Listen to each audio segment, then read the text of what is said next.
Friends, ഇന്ന് നമ്മൾ ഉണ്ടാക്കാൻ പോകുന്നത് ആവിയിൽ വേവിച്ചെടുത്തൊരു നല്ല സ്നാക്കാണ് ഗായ്സ്. എണ്ണ പൊരിക്കാതെ ഇത്രയും നല്ല സ്നാക്ക് നമുക്ക് ഉണ്ടാക്കാൻ കഴിയില്ല. എങ്ങനെ ഉണ്ടാക്കുന്നത് നോക്കിയാലോ. ഇത് ഉണ്ടാക്കാനായി ആദ്യം ഒരു ബൗളിൽ കുറച്ച് അരിപ്പൊടി ഇട്ട് കൊടുക്കണം. ചെറിയ ജീരകവും കുറച്ച് ഉപ്പും ചേർത്ത് കൊടുക്കാം. ചെറിയ തേങ്ങ കുറച്ച് ഇട്ട് കൊടുക്കുന്നുണ്ട്. കുറച്ച് കരിവേപ്പില ഇട്ട് കൊടുക്കാം. ഒരു ടേബിൾ സ്പൂൺ നെയ്യും കൂടി ഇട്ട് കൊടുക്കാം. അരിപ്പൊടി എടുത്ത് അതേ അളവിൽ തന്നെ വെള്ളവും കൂടി എടുത്ത് മിക്സ് ചെയ്യാം. സ്പൂൺ കൊണ്ടൊന്ന് മിക്സ് ചെയ്തതിന് ശേഷം കൈ കൊണ്ടൊന്ന് നന്നായിട്ട് കുഴച്ചെടുക്കണം.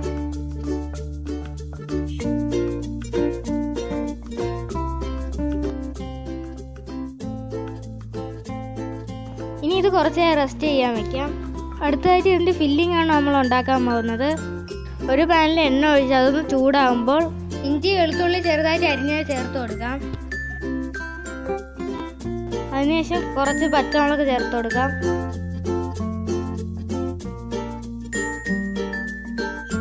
ചെറുതായിട്ട് അരിഞ്ഞ കുറച്ച് സവാള ചേർത്ത് കൊടുക്കാം.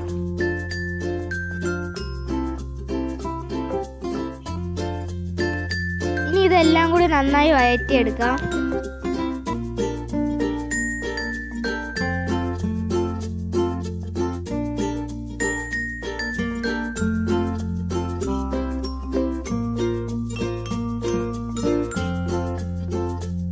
സവാള ഒന്ന് വാടി വരുമ്പോൾ കുറച്ച് തക്കാളി ചേർത്ത് കൊടുക്കാം.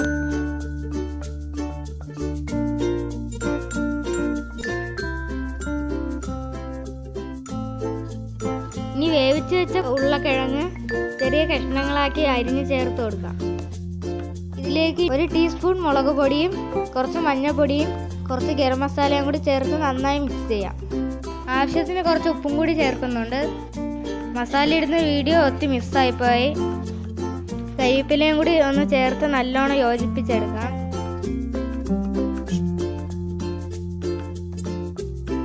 ഇപ്പോൾ നമ്മുടെ ഫില്ലിംഗ് റെഡി ആയിട്ടുണ്ട്. അടുത്തതായിട്ട് നമ്മൾ നേരത്തെ കുഴച്ച് വെച്ച മാവിൽ നിന്ന് ഇതുപോലെ ചെറിയ ബോൾസ് എടുത്ത് കയ്യിൽ വെച്ച് പരത്തി കൊടുക്കാം.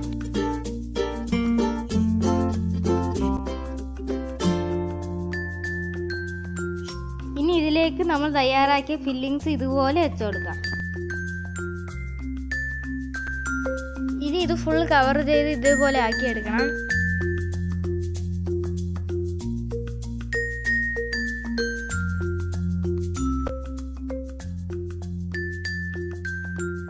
ഇനി ഇത് നന്നായി ഷേപ്പ് ചെയ്തെടുക്കാം.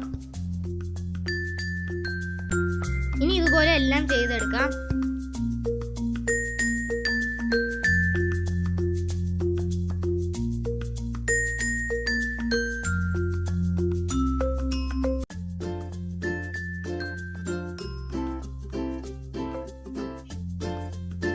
എല്ലാം ഇതുപോലെ ആക്കി എടുത്തിട്ടുണ്ട്. ഇനി നമുക്കൊരു ഇഡ്ഡലി തട്ടെടുക്കാം. അതിലോട്ട് കുറച്ച് എണ്ണയും കൂടി തടവി കൊടുക്കാം. ഈ സ്നാക്ക് നമ്മൾ ആവിയിലാണ് വേവിച്ചെടുക്കാൻ പോകുന്നത്. ഇഡ്ഡലി തട്ടിലേക്ക് എല്ലാം വെച്ച് കൊടുക്കാം. ഇനി കുറച്ച് നേരം അടച്ച് വെച്ച് നന്നായി വേവിക്കാം. ഇപ്പം നന്നായി വേവിച്ചെടുത്തിട്ടുണ്ട്. വേണമെങ്കിൽ നമുക്കിത് ഇങ്ങനെ തന്നെ കഴിക്കാൻ പറ്റുന്നതാണ്.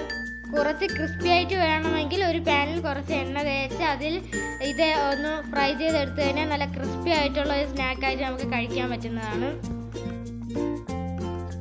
1 ടേബിൾ സ്പൂൺ എണ്ണയോ നെയ്യോ ഒഴിച്ചിട്ട് 2 സൈഡും വേവിച്ചെടുത്താൽ മതി.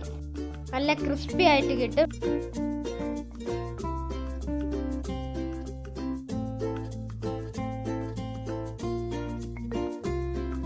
ഇപ്പോൾ നമ്മുടെ സ്നാക്ക് റെഡി ആയിട്ടുണ്ട്. അപ്പോൾ നിങ്ങൾക്കിത് ഇഷ്ടമായെങ്കിൽ ലൈക്കും സബ്സ്ക്രൈബും ചെയ്യണം. മറ്റൊരു വീഡിയോ ആയിട്ട് അടുത്ത ദിവസം വരാം. ബൈ.